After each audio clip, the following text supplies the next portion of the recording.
Good evening. One more week to go. The 2020 election is upon us. Just 1 week and early registration is breaking records everywhere. And tonight, the Black Press Live, we're going to get right into it. Tonight, we have a nice lineup, a wonderful lineup. On the panel, Calvin Anderson, the publisher of the new Tri-State Defender in Memphis. We also have Ashley Moss of the Texas Metro News. Our former Nnpa chair and publisher of the Arizona Informant, Clovis Campbell. We also have Adelia, Dr. J. Carthen of the Mississippi Link. And expected to join us as well is Ken Miller, the publisher of the Inglewood Today in Los Angeles. And Melanie Campbell, the president and CEO of the National Coalition on Black Civic Participation and the convener of the Black Women's Roundtable, is expected to join us. We also had some sad news tonight. Congresswoman Brenda L out of Michigan was supposed to be a special guest tonight, but instead she is mourning the loss of a loved one tonight. So our thoughts are with the Congresswoman, and we hope that her family is okay. Welcome, Clovis, Ashley, Dr. J, Adelia, and Calvin Anderson. Elections 1 week away. Let's start in Texas. Metro News, Ashley Moss. Ashley, what's the scene there? Oh gosh, it's just like you said, we're less than a week away, and we really have seen historic numbers here in Texas.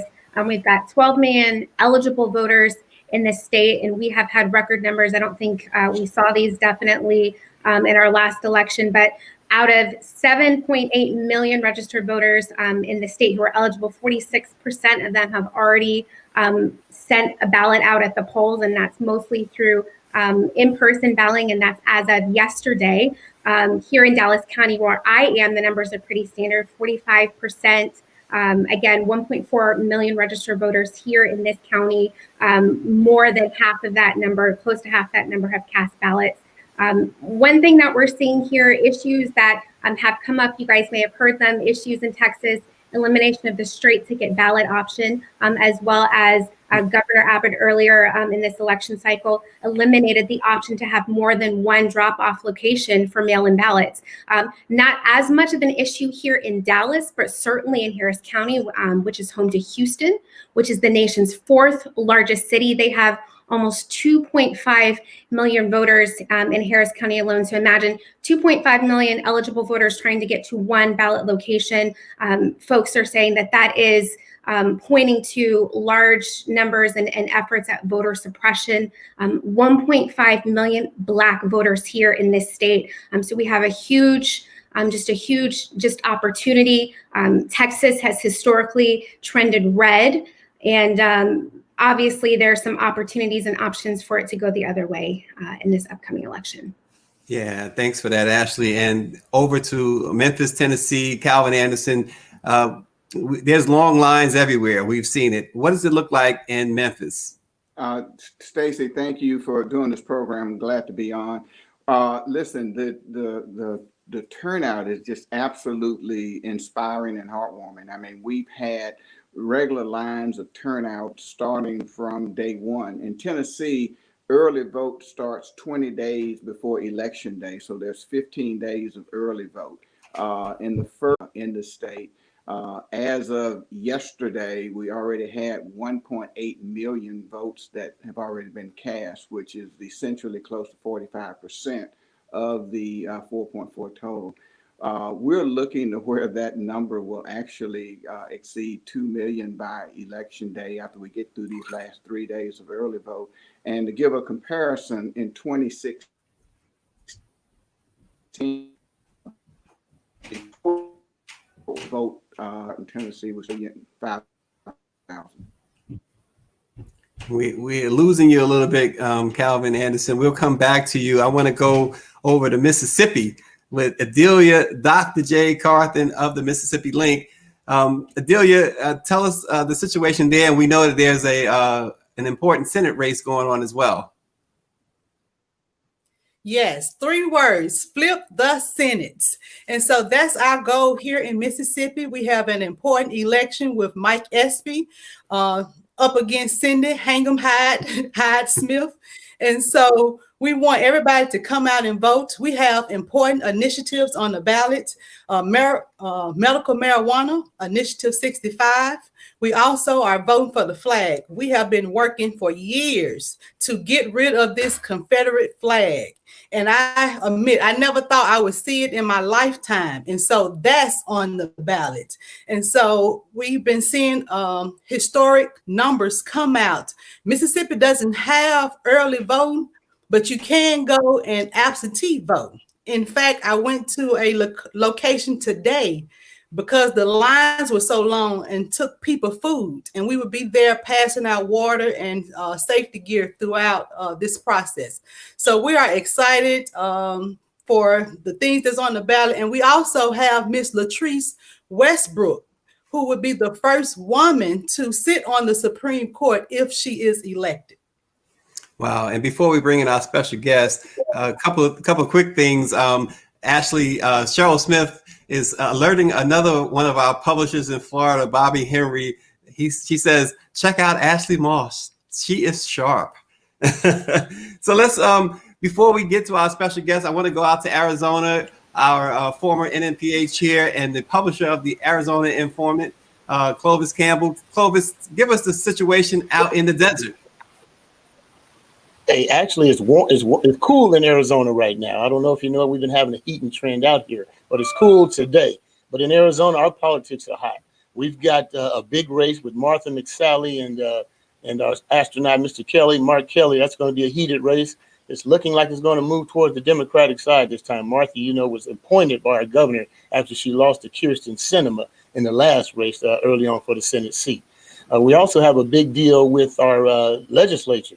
Our House and our Senate may flip to Democrat for the first time since 1966. The significance of that is that 1966 is when my dad was first elected as the first Black state senator in Arizona. So you can see how important that is to the state of Arizona. Also, our big issue is that Trump has been out here pushing his people to go to the polls and watch polls. So our police chief, Ms. Jerry Williams, who is one of the only Black female police chiefs in the country, has made sure that we have record numbers of police at all of our polls as it gets close to it, because they're really threatening people and intimidating folks at the polls. So we're going back to the 60s in more ways than one here in Arizona. Yeah. And it's, women, particularly Black women. In fact, we can just take out and say, Black women have been leading the charge to the polls. Black women have carried the water for everybody for centuries, right? Well, Melanie Campbell, the president and CEO of the National Coalition on Black Participation and the convener of the Black Women's Roundtable, is here. She is recognized as one of the hardest working servant leaders in today's civil rights, women's rights, and social justice movement. She recently celebrated more than 25 years of service with the National Coalition and has served as an advisor to U.S. presidents, congressional members, corporate labor, nonprofit executives, philanthropists, faith leaders, and others on critical issues impacting Black America. Melanie Campbell, it is a privilege to have you. Talk about the Black women and what they're doing, Melanie. Well, first, I gotta say hello to my cousin, Clovis. What's up, Ken? I think all Campbells are related, right? Thank you, Stacey. And it's just an honor to be on this call. Thank you all first and foremost for being our voice, for never stop to make sure you tell the story of our people. So I want to first say thank you, right? To Nnpa and all of you all who are telling our stories and getting it right. Well, here's where we are. 7 days out, 7 days out. We know for Black women, you're right. We have carried the Black vote, and that's not a negative thing. It's just a factual thing, right? It is, and I'm talking about from the data and the facts of when we look at the vote. We're praying up the brothers are going to show out too in 2020, even with all of the things that have been going on trying to get Black men not to vote, especially our young men. But when it comes to our vote, we're doing more than that now. We're demanding that you respect our leadership. We challenged and really weighed in. Many of us with Vice President Biden say now is the time, not the next time. Now is the time. As you looked for a running mate, and so we were happy to see that happen. But at the end of the day, what we're focusing in on is being able to leverage that for our communities. Right? We know we just released a poll a couple of weeks ago with Essence that we do every year, and for the last 3 years, the top issue is racism and hate crimes. Whether you're talking about what's impacting our communities, what's the most important thing we think is impacting ourselves personally, across generations, we see this as a real concern. And what happened in Philadelphia is just another reminder of just how quickly folks would pull that trigger on someone who has a mental health issue, right? So number 2 issue, cross generations, criminal justice and policing reform, right? We know healthcare and now COVID-19, really survival issues are of grave concern for Black women. And so we've got to use that power to change, shift the power in the right direction in this country and save the democracy. Black people, not just Black women, we got to save this country because if it goes down, we're in it when it goes down. Well, you know, I know we only have Melanie Campbell just for a few moments tonight, so I'm going to open it up, and we're going to start and let the ladies talk. Dr. J and Ashley and Melanie, let's hear what these wonderful Black women have to say. All right. Well, Melanie, I'm curious about what your opinion is on the importance of leveraging Black female vote, for instance, for down ballot. Yes. Here in Tarrant County, which includes Fort Worth, we've got 6 Black women, female attorneys who are running for judicial seats. That's never happened. None of them hold office currently in criminal or civil district court. But what I really want our audience tonight to understand is the importance of leveraging Down the ballot. Black vote on the ballot. And y'all been electing a lot of Black judges in Texas. Remember that saying that in the Black newspaper, right? We have the opportunity. All the Black women who were elected, and then if ever, and knowing that we're talking about the judicial system, right? Where a lot of times people, you get these ballots, you don't know what who are these people? The folks who haven't voted, they take the time to get that sample ballot so that you know who it is. If you have judges on your ballot, that's just as important as you clicking that button for who you want to see as president, vice president. Just important as who you want to see to be the U.S. Senate. Senator, y'all got some really interesting races going on in Texas. Texas is really been changing, and look, and here's what we're talking about.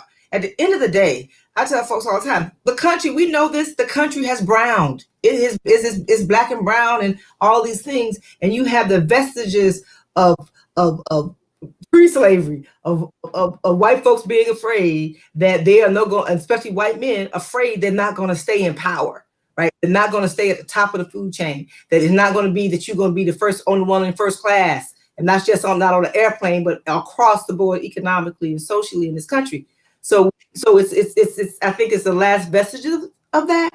But like other countries, sometimes if you're not careful, it can change from what it is supposed to be, this representative democracy, to a totalitarian state when you have one set of power controlling. So we're in a really a perilous moment in history, I believe.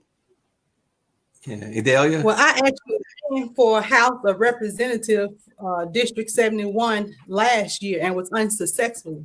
But how do we get more young women to step up and run for office? Are you in Mississippi?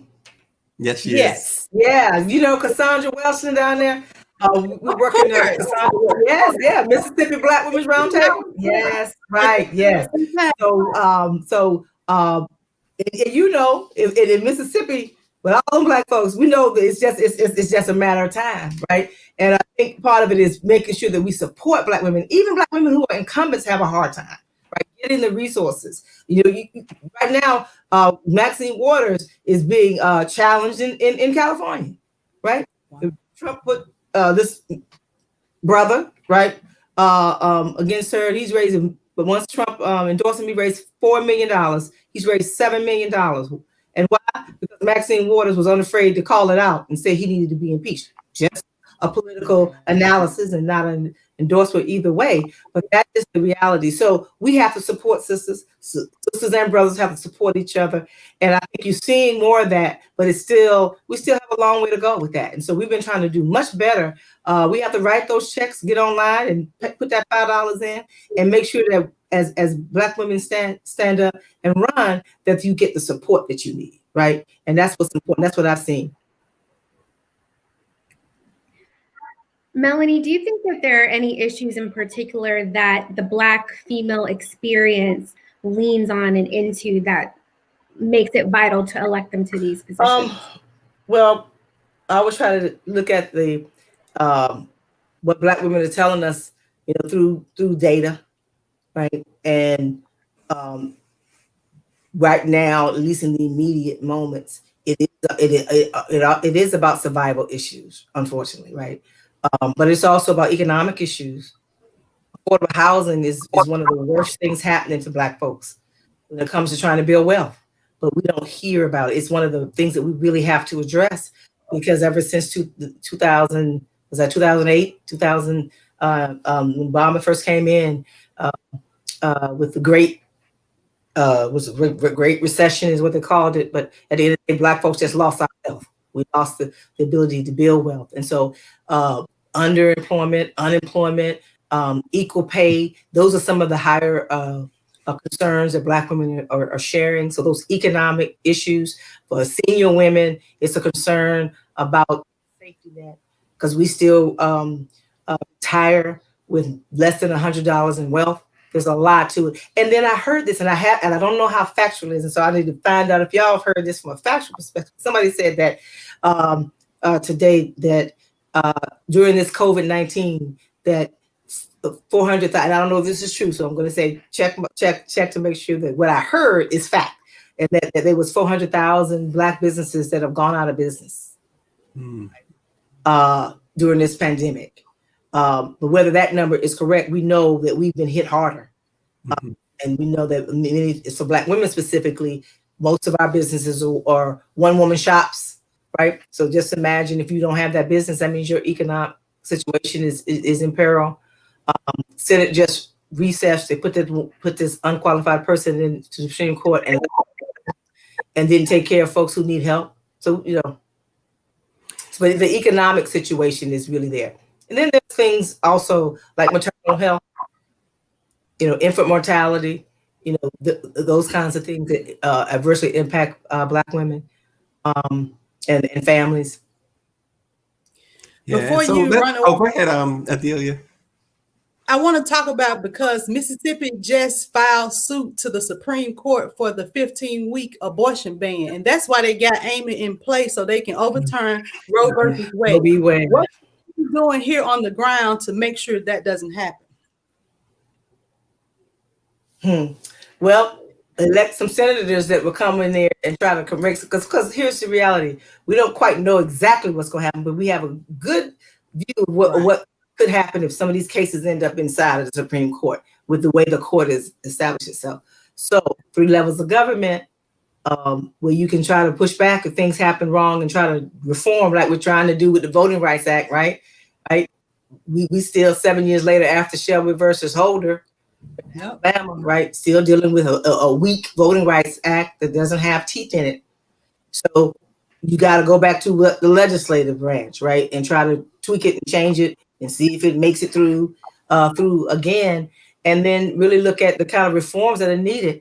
I always feel like this, we live long enough, and many of us around here have lived long enough to know that the pendulum will swing, but it's not going to swing on its own.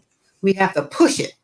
We have to be like a swing, and you have to push it back in the right direction. So if we're going to swing it back towards justice, we have to do all we need to do. And voting is the most powerful thing we can do right now over these next 6 days. Is don't let off the gas. They're doing every doggone thing they can to suppress our vote. And we just can't have it on our watch. We just cannot have it, because the alternative is puts our children especially in peril. And we just can't do that. And so I think when you talk about the Supreme Court and those judicial positions, the best thing we can do is do what you need to do in Mississippi and shift some power back to Washington from Mississippi. Yeah, and Melanie Campbell, before we let you go, Non-partisanly speaking. before we let you go, And Stacey, if I could make one point Yeah, with Dr. we want her cousin. Give her a PhD. I think that was a great safe way. That was a great safe way into the question I had, is that obviously COVID and the current occupant of the White House has sort of revealed to us the hodgepodge system of voting that we have across the country, with accountability, left to individual jurisdictions and subject to a lot of different framework. So how important do you see HR 4, the John Lewis Voting Rights Act, to the standpoint of correcting the issues that we would have, but also the standpoint of helping women of color? It's critical, because you've had so many jurisdictions for partisan gain just do all kinds of things because they know we don't have a Justice Department is there to exact justice. So in this particular administration, it's just, they're not doing anything to address voting rights. What's on the books, what they can do, they're not doing. So we have to have that bill passed. And just in order for that to happen, it's going to have to be some power shifting in the Senate. It's just, I forgot the number now. So many that Mitch McConnell has just set, it's been the most frustrating and also eye-opening experience to see just how power is more important than any kind of principles, any kind of moral compass about just what is right. And that power for a few is more important than anything. You will let this democracy crumble to stay in power. And so one of the ways that we have the power to change that is the vote. That's why they've always, I don't know if everybody, Otis Moss Jr. and his son and grandson had this video that came out just showing how far back when his father went to go vote and tried to vote. I want to say in Mississippi, but I may be getting this, but and never was able to vote and turned away to vote, and how important, just how long it's been for this country has fought Black folks from having the power that we have. But we're not giving up. I do everything I can in my dash, right? And do what we can to win. And I think we still can, but it's something that is consistently we have to do in our community that we're not doing. We let midterms go by and we don't vote. And I really hope that we can change that in a real way so that we can consistently leverage our power. Hey, Stacey, if you wouldn't mind me jumping in for just 1 second. I had to ask this question. I knew that was going to be me. We can hear you, Clovis. We can hear you. You can hear me. I have one question for you, Melanie, and we've known each other a long time. And I know how hard you work. We have an issue here on the West where there are a lot of mass incarcerations of our Black women.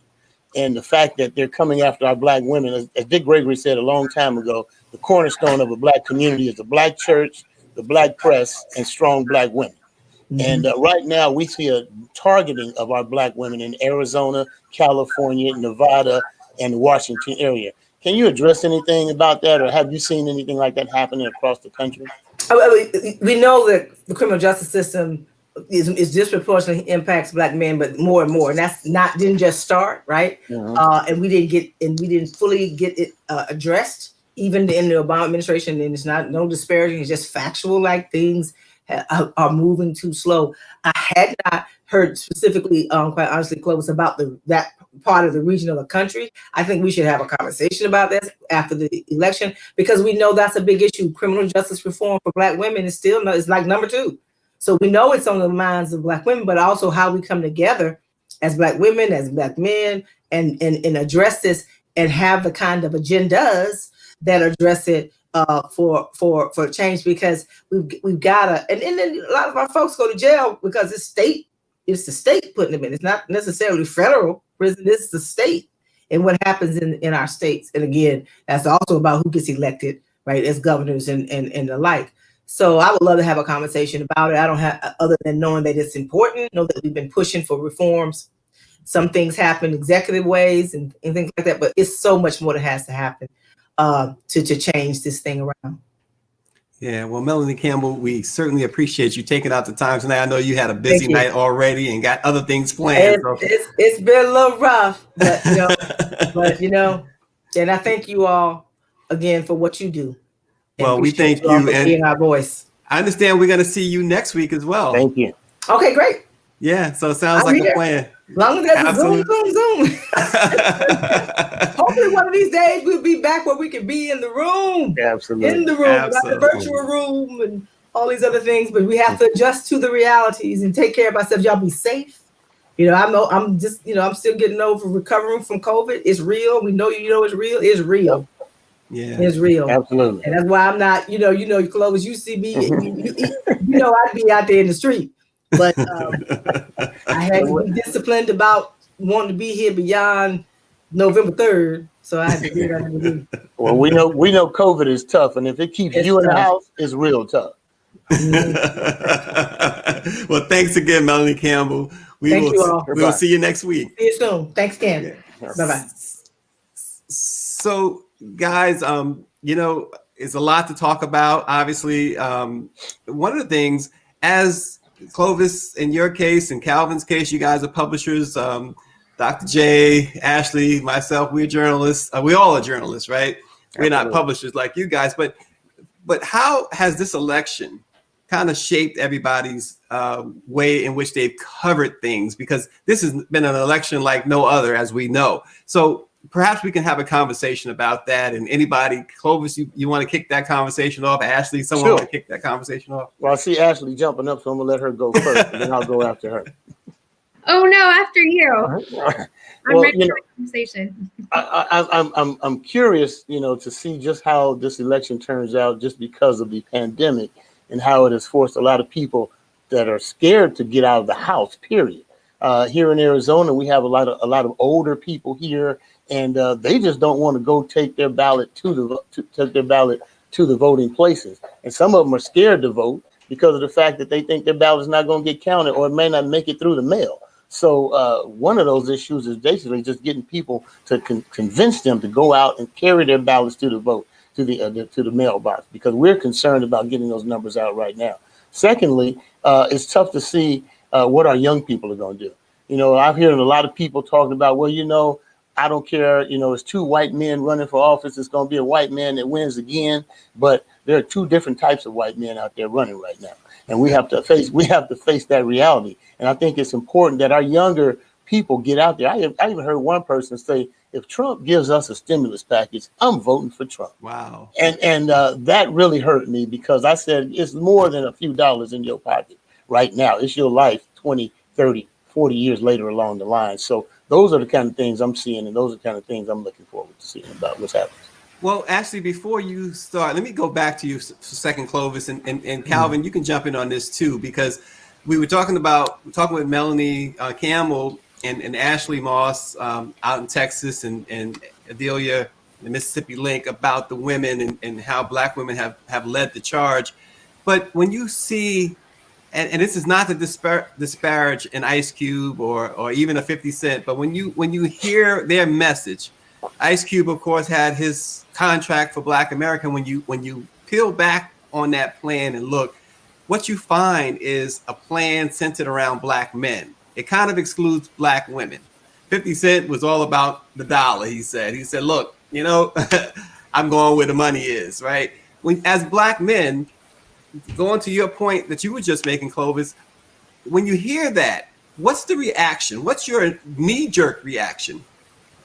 Well, two things, 50 cents. I'm sorry to say that he's starting to be worth about 50 cents to me. And, the thought that what he had, he's living in the illusion of inclusion. And that is just because he got a little money, he thinks he has some money. And when you look around, there are a whole lot more people that don't look like him that have a whole lot more money, and they're doing things for themselves. And he's not looking at our whole entire community as a whole, as the African-American community. He's looking at what he has accomplished, and that's not fair. That's not fair to our next generation. That's not fair to this generation right now. As far as Ice Cube's concerned, clearly he has to include women in the process. There is no doubt about that. And to overlook that to that extent may be an extension of some of the things he's talked about in his music before. But at the end of the day, I think that it's really something that he overlooked, and we really have to be more focused on including everybody in our messages and how we outreach to what we're going to do. And Stacey Clovis makes a good point. And as publishers and as journalists, I think we have the responsibility to say we listen to all voices and information as they present things, but we have the responsibility of keeping it in perspective.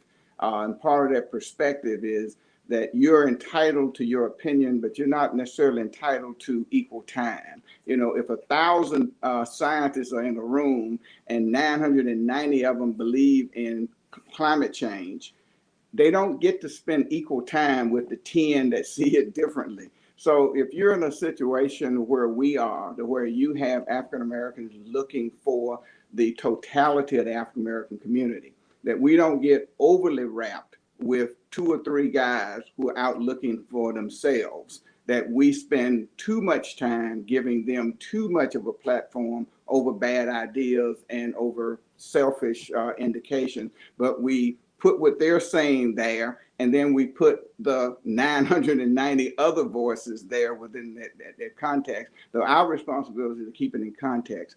I felt really good seeing what the Divine Nine has done across the country with the fraternities and sororities stepping up, making their contributions of $19.08 and $19.14 and $19.12, all recognizing the aspect of their fraternity and sorority founding dates as contributions and all doing their stroll to the polls. So it's that standpoint to where we tried to make sure we were giving coverage to positive things that were going on, while you mentioned, the standpoint of what an Ice Cube would say, or what a 50 Cent would say, or what a Kanye is doing, that it's giving it the standpoint that says, here's what they're doing, here's what they're saying, here's what they're proposing, but here are the facts and undergirding of it. And I think that's the way we've approached it, and sort of the way I think that we want to look at it. Mm-hmm.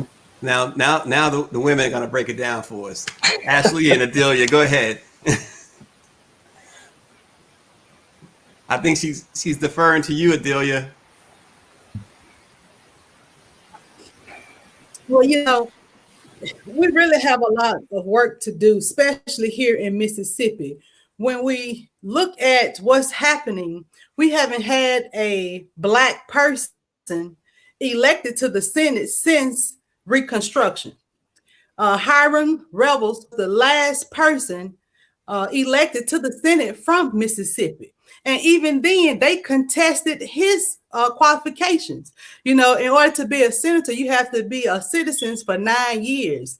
And they said he was just made a citizen because of the 14th Amendment, which was passed just 2 years before. And this was 1870.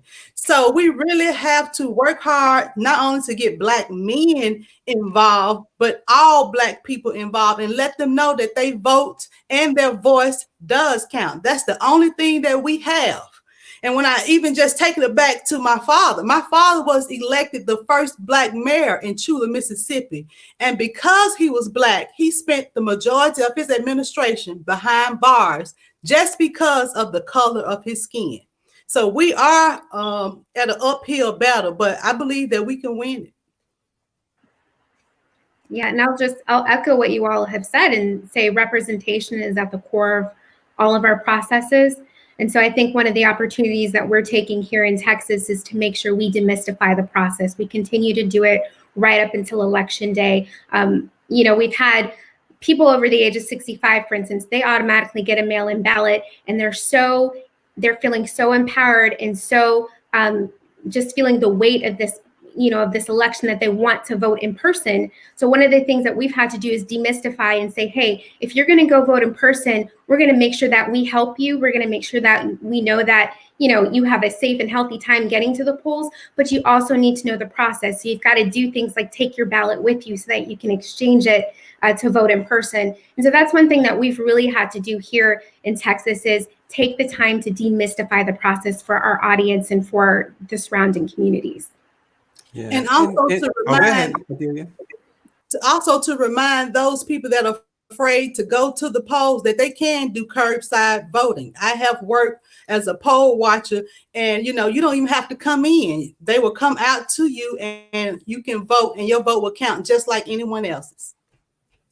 Yeah, go ahead. And while we're on that, Stacey, and I'm glad Ashley brought the point up about demystifying some aspects around the elections. We will need to, as publishers and journalists, make the case to our public that we need to demystify the notion that there is a winner declared on election night, and that if that doesn't occur, that's not a problem, and we shouldn't panic if there isn't a declaration of who won the election by 10 o'clock news on November 3rd.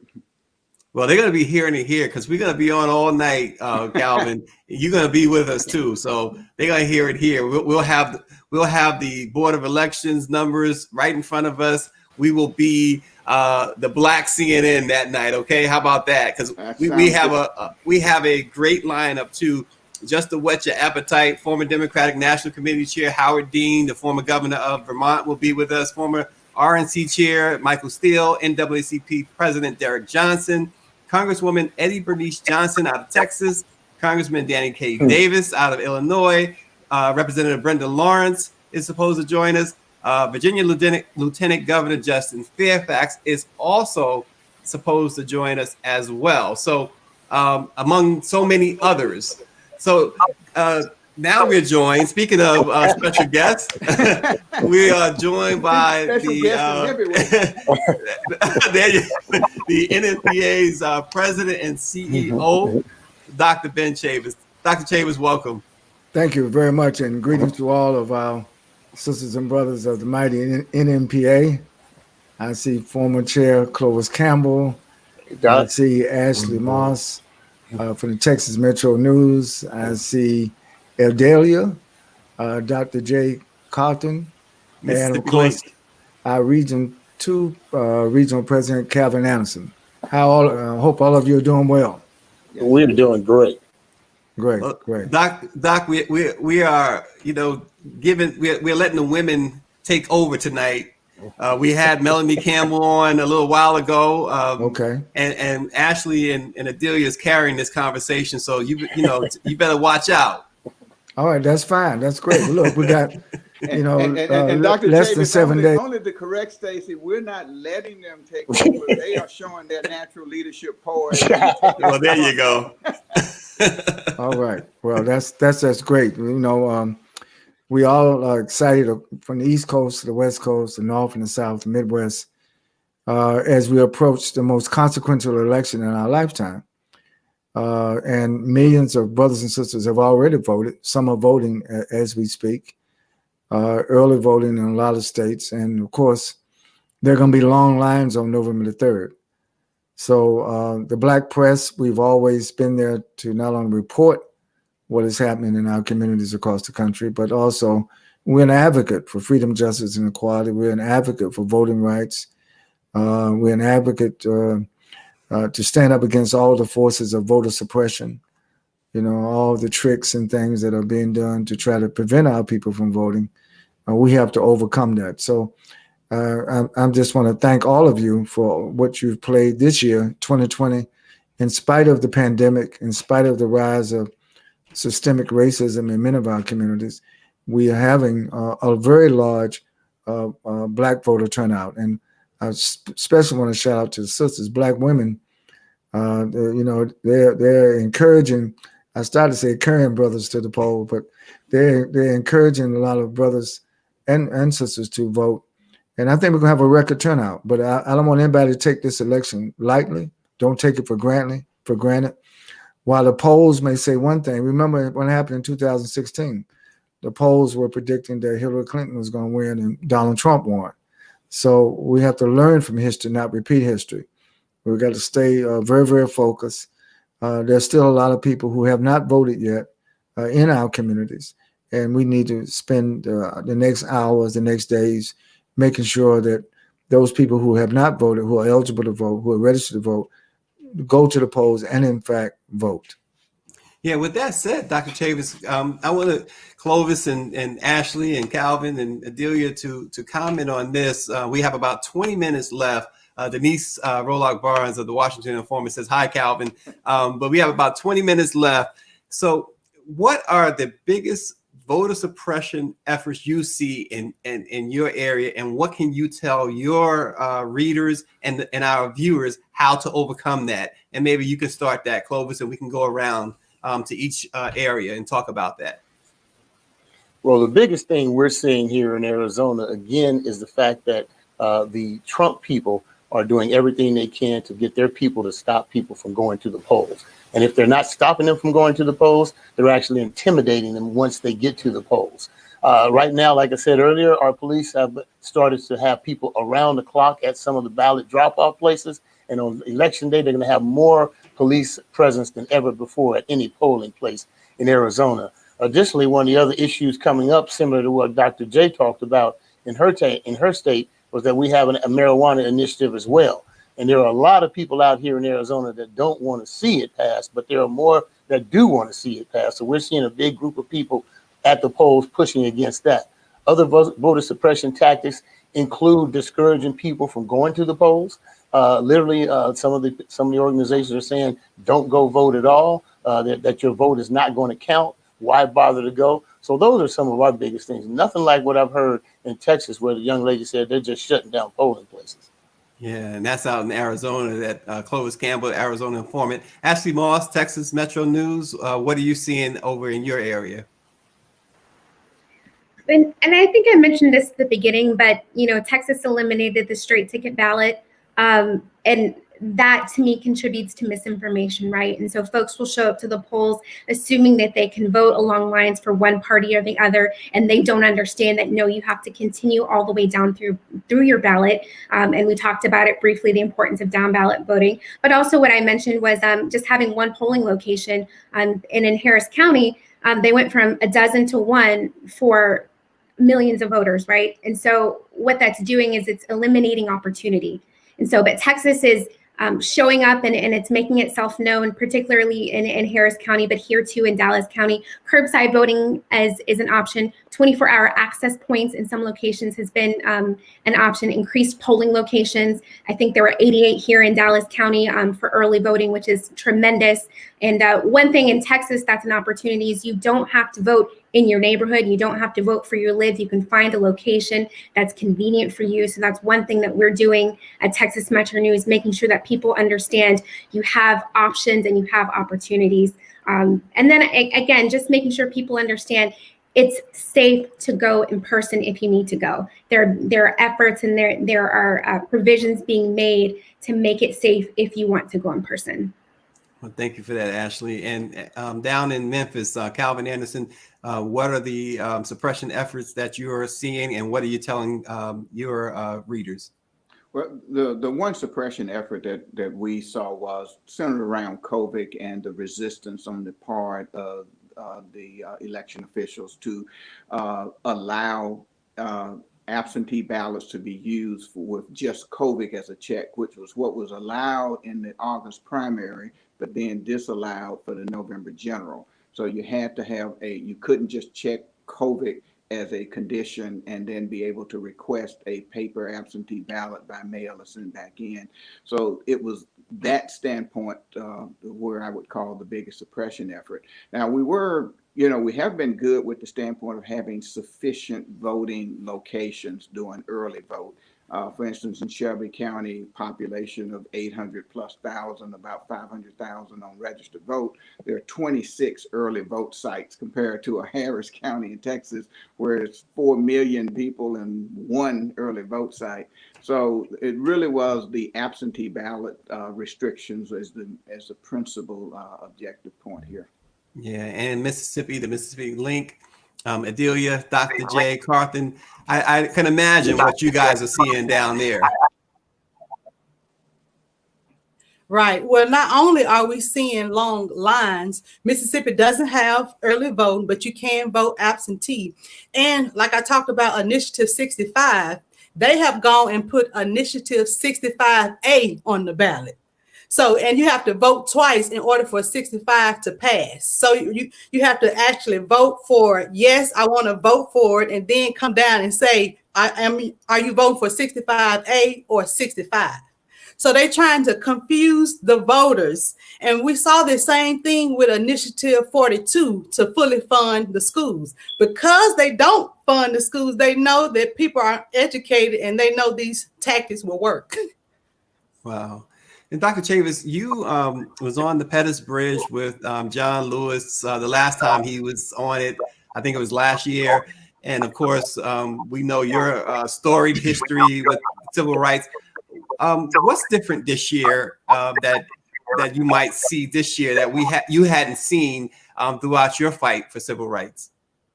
Well, I think there are a lot of differences. Actually, John Lewis's last walk across the Nnpa Bridge was early this year. I was there with him This year, this past March on Bloody Sunday. And of course, even he knew he was in his final stages of life. He wanted to make that one more crossing the bridge. And in fact, someone held him up on, he was around somebody's shoulders to lift him up so the crowd could hear him. And he made a very passionate plea about the importance of voting, the importance of not letting voter suppression in any forms dissuade us or make us feel that our votes are not important.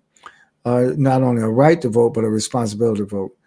So one of the things that we want to say that's different in 2020, obviously we have a pandemic, which we have not had in over 100 years. We also have a surge in white supremacy, in not only police brutality, but in other brutalities, where white supremacists are openly talking about not only kidnapping the governor of Michigan and the governor of Virginia, but doing hideous things to Black people. We've had churches destroyed. We've had some of our publishers threatened with physical violence across the country. So there's a heightened, not only awareness, there's a heightened responsibility that we can't let these forces of the past try to take away all the gains that we've made. So freedom is on the ballot. Justice is on the ballot. You know, equality is on the ballot. Our future is on the ballot. And I think that, yes, every election is important, but I think Jim Clyburn said it right, that this is the most consequential election of our lifetime, because this is going to be, America's either going to go forward or we're going to go backwards very rapidly. And that's what's at stake. And I'm very pleased, though, although I am somewhat concerned that on social media, there's so much disinformation. We have people pretending to be Black who are really not Black, as Closer said, telling people not to vote. And we have some artists, particularly out of hip hop, who are allowing some of their language to be taken out of context to dissuade people to be not voting. So, but I'm the eternal optimist. I've seen some of these tactics before, not as intense as today. But we when we sang the song years ago, "We Shall Overcome," we really weren't overcoming, but we believe we will overcome. And I tell people today that we got to keep singing, we got to keep marching, we got to keep strengthening our businesses. I'm so proud that the majority of our, not a majority, I would say 99% of all of our press have made it through these days. We did lose one of our publishers to COVID-19 in Durham, North Carolina, the Carolina Times. Brother Edmonds passed away. And a lot of our publishers are struggling, financially, because the Black community, whenever the Black community struggles financially, the Black press is going to struggle financially. But we have a sense of resilience. We have a sense of restatement of our purpose. And so, as I can say on this night, as we go into the last days leading to next Tuesday, that I'm optimistic. I believe that we're going to have the largest Black voter turnout in American history. I believe we're going to have the largest youth voter turnout in American history. And I think we're going to have the largest senior citizens vote turnout in American history. And I think all of these things bode well for change. And we'll see. And we have an African-American woman on the vice president, as running as vice president, Senator Kamala Harris. And I think this is also historic. So like we made history in 2008, when we elected the first African-American to be president of the United States, along with Joe Biden as vice president. It was in 2008, 2020, you know, as that hit record and hit movie used to say, let's do it again. 2020, let's do it again. Let's get the vote out. That's one of my favorite movies, Dr. Chavis. Calvin Anderson, actually, Denise Rolock Barnes says she was actually giving you a high five for giving, as she says, my sister journalists their props. But she has a question, though, and each of you can weigh in on this. Actually, she would like for each of you to weigh in. She says, in D.C., our local police department has reportedly purchased anti-riot equipment in preparation for post-election unrest. What are you hearing about your local police departments and post-election violence? And we can start out in Arizona with Clovis. Yeah, absolutely. Is that because we have guns all over the place or what? While we are an open carry state in Arizona, and I carry my gun with me as well, there is the threat that there's going to be some violence. There's been a push for some of the people on the Republican side to go out and get armed. There's been a push for a lot of people buying a lot of ammunition up out here in Arizona in the last few days. And so, again, like I said earlier, we have an extra presence at the polls during the election, but there's going to be extra police presence around the entire state after the election as well. So we are gearing up. And unfortunately, we have to do that because of what's going on in this country right now. Yeah, and in Texas, Ashley, what are you seeing in response to Denise Rolock Barnes' question? I believe across the state, folks are getting ready for, probably what's obvious to happen. I know here in Dallas, there's already there's tension because Dallas Police Department is under fire already for accusations of excessive force earlier this year with protests. And I know that Dallas County Police Department haven't made it clear what their plans are for election night. I believe in San Antonio and El Paso, they have made their plans clear and they published them. I imagine Houston has as well. But I think it's going to be a balance, right? Protecting, First Amendment and free speech. That's probably what police departments are being told. Find a balance between using necessary force and protecting First Amendment rights. And we'll certainly be watching here in Dallas. And in Memphis, Calvin Anderson.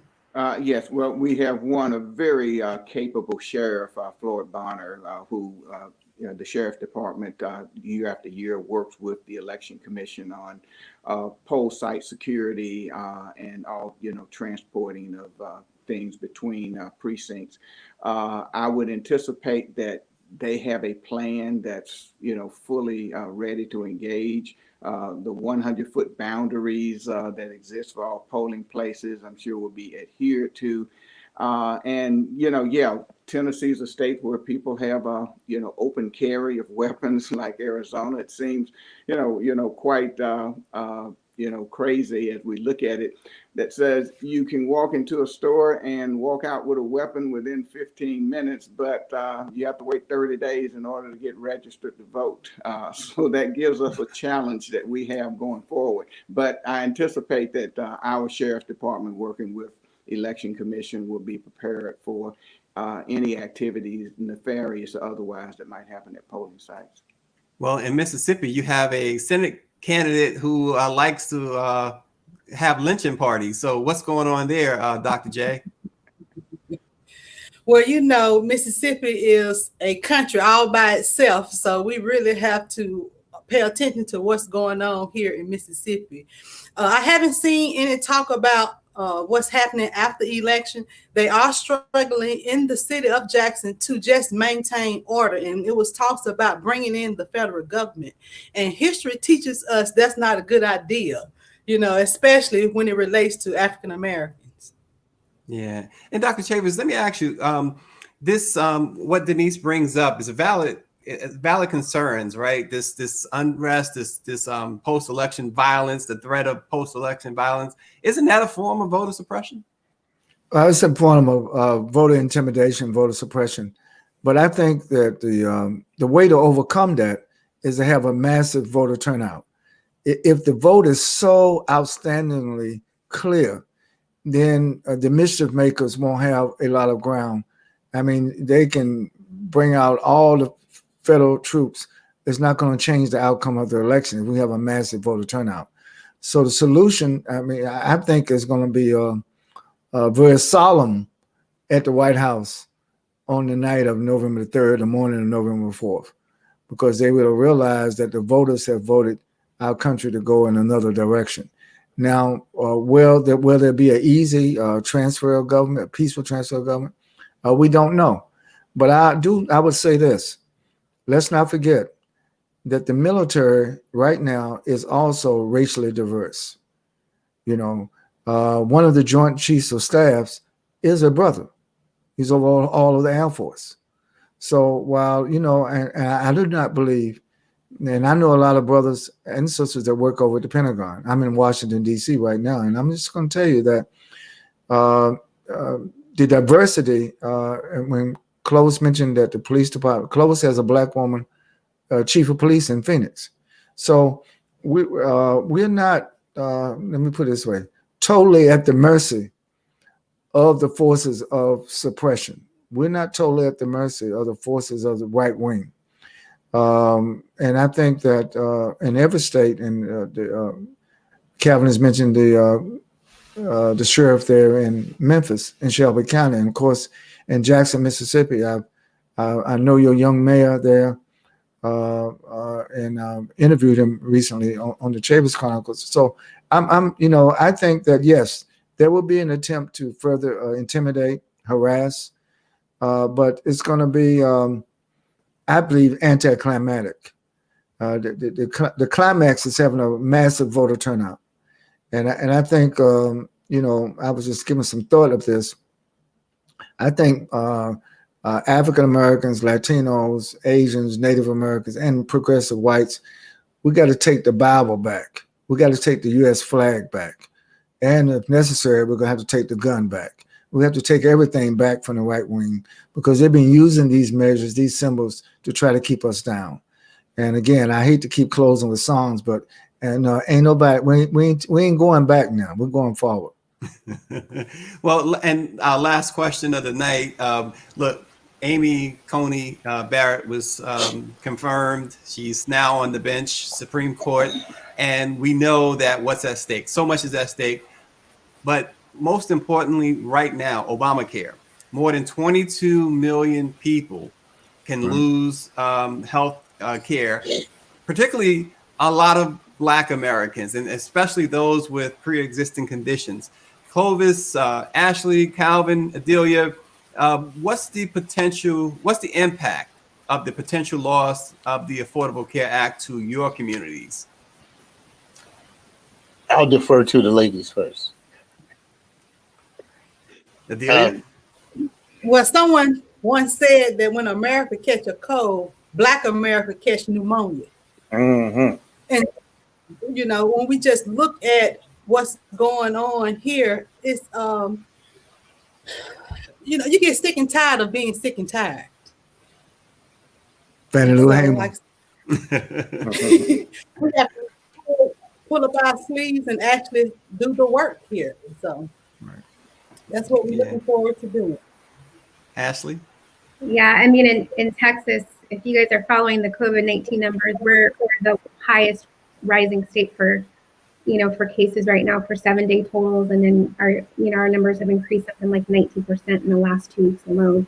And we know that out of that number of COVID-19, it's disproportionately affecting Black and Brown Americans. So that's kind of the immediate impact here. We're looking at the Senate race. MJ Hagar, who's the Democratic candidate here, she's running almost completely on a healthcare platform. But we also know that Texas has not been blue, quote unquote, since 1976. So the impact, I think, is probably most going to be seen, felt, heard in the impact of COVID-19. And we just have to remember that. Yeah. And Calvin Anderson, tri-state defender. Yes, it will be obviously important to have a Democratic House and Senate to go along with a presidential, because that will give you the ability to, regardless of what the court might do, to lock in pre-existing conditions, premium subsidies, preventative care, the measures within the ACA that is so important and impactful for communities of color, but really for all communities, especially those that for our country coming out of COVID, will all have pre-existing conditions and will all have the extent of some medical challenges. So it will be important that vote during this early vote period and on election day, so that you do have a voice in what might be any corrective action that might need it from whatever happens with the court. Yeah, and so now we'll go to the gentleman out in Arizona. He was such a gentleman. Ladies first. Well, I was fortunate enough to serve in the legislature with Senator Kyrsten Sinema, who's our senator now. And she was probably the only person in the entire legislature that read the Affordable Care Act, the Obamacare Act, from front to cover. She knew every page of it. And when she started reading it, the Republicans figured out just how good it was. And they stopped her in mid-track to keep her from talking about it. That what Calvin said is so true. Many of our people already suffer from the pre-existing injuries, the pre-existing conditions, and the fact that if we don't have those subsidies inside of our healthcare programs, we're going to be the ones that die first. And at the end of the day, we know that this lady that they brought into the Supreme Court is not one of the people that we really like, and not one of the people that she likes us. So we're going to really have to look at what's happening, how we can do and work with the Supreme Court and make sure that we get the Senate and the House to go along with the White House on our side. Because in the end, COVID is the only time in my life that I've been able to walk in a bank with a mask and a gun on. So when I think about that, I know that it's time to move on. And you came out with some money, Clovis? I came out with Dr. Chavis's money. Oh, okay. Well, there you Well, and we're going to give Dr. Chavis the last word. All right. So, I think that whatever the Supreme Court does with the new justice, if the White House is taken by the Democrats and the House is taken by the Democrats and the Senate is taken by the Democrats, they can legislate Obamacare. They can expand it. They can also add other seats to the Supreme Court. So keep in mind, everything is not finalized based on what Mitch McConnell did last week. What they have done, they've opened the door for the Democrats to rectify all of their mischief. And that's why, again, a massive voter turnout will put all of us in a better position, not only for next week, but for the future. 2020, they also did an undercount. They closed off the census prematurely.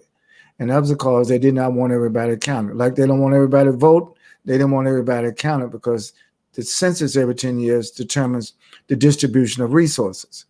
And so I think also the new Congress is going to have to amend the 2020 census, because a lot of our communities, people of color communities, were grossly undercounted by the current census. So we got some repair work to do. But I think if we take both houses, as Calvin has alluded to and Clovis and others have alluded to, we'll be okay. All these things can be rectified. And then eventually, keep in mind, if Joe Biden becomes the next president and Kamala is the vice president, after 4 years, you're looking at 8 years of President Harris. So we're looking at 12 years. You know what I'm saying? So that's what's at stake. So let's keep our sleeves rolled up. Let's keep our presses running. Let's keep our distribution. Let's keep our enthusiasm up. There should be long lines. Even when they try to close the polls, we have to demand that they keep the polls open, because as long as you're in line, they're supposed to be able to let you vote. So that's, I'm optimistic. I can't wait. To me, this is the payback year. 2020 is the payback year for 2020, for 2016, for 2017, for 2018, for 2019. So let's get it on. Let's get it on. He said, let's do it again and let's get it on. My favorite movie, my favorite song. There you go, Dr. Chavis. You're hitting all the right notes tonight. Adelia, Dr. J, Carthen, Mississippi Link, Calvin Anderson, Tri-State Defender in Memphis, Texas Metro News, Ashley Moss, and of course, Clovis Campbell, Arizona Informant. Everybody who's watching, you can look at their websites, the Arizona Informant, the Mississippi Link, the Texas Metro News, the Tri-State Defender, and of course, Black Press USA for all the latest information. And we'll be right here next week, next Tuesday, election night, We already talked about it, a huge lineup. We're gonna have to be on the air all night long. We're gonna be on all night long. Hey, Clovis, there's another song all night long. All night long. Dr. Chambers is just hitting all the notes. But we really appreciate and all y'all coming back next week too. So we're gonna have some fun. And Dr. Chambers says that it's gonna be somber in the White House. So hey, there you go. Thanks for joining us, everybody. And everybody stay safe and stay well. And we'll see you next Tuesday night, election night. Good night. God bless.